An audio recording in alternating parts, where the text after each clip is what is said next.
Allow me, Mr. Secretary General.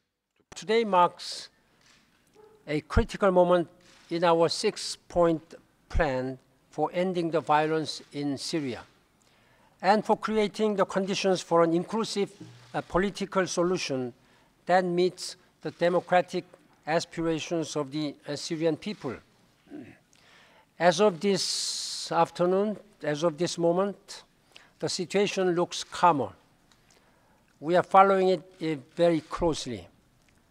The world is watching, however, with skeptical eyes, since many promises previously made by the government of Syria had not been kept.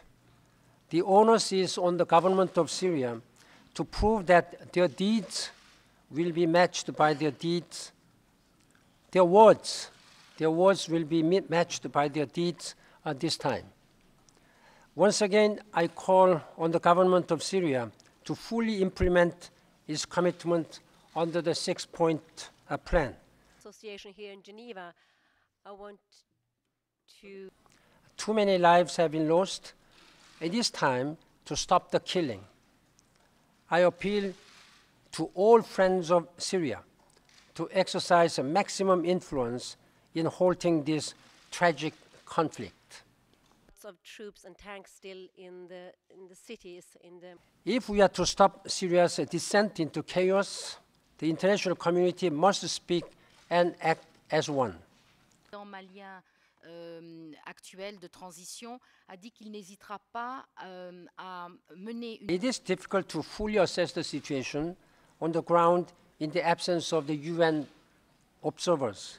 And therefore, we are working with the Security Council to send an observer team as promptly as possible. Council, and I'm curious about your thoughts. The international community has sent a clear and unanimous message to the Democratic People's Republic of Korea. It's a decision to launch so-called application satellite atop a ballistic missile will raise tensions in the region. It will negatively affect DPRK's relations with its neighbors. I once again urge DPRK to heed the call of the international community. Have committed to a better French for Francophone. We are gravely concerned about the escalating conflict between Sudan and South Sudan. I spoke yesterday with the President of South Sudan, Salva Kiir, as well as the permanent representative of Sudan and some regional leaders. I urged both governments to cease hostilities immediately and hold a presidential summit to negotiate a durable solution to their differences. War would only compound the already considerable sufferings of the people of Sudan and South Sudan. What is required is a political will and political leadership at the moment of need. This crisis requires the full and urgent attention of the international community. When exactly do you think is the time to send this observer mission? Could it be, for example... Our UN envoys in the region are working with both sides to prevent a renewal of open hostilities. In this moment of inflamed tensions, it is imperative that both sides exercise the maximum restraint in the interest of their peoples and their common future.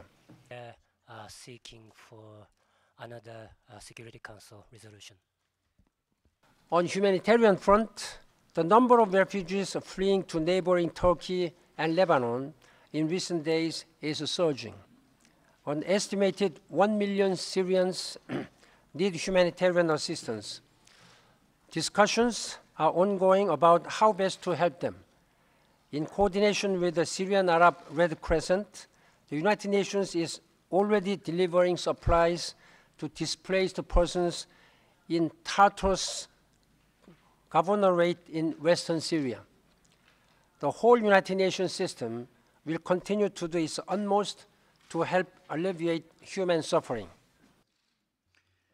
Allow me, Mr. Secretary General,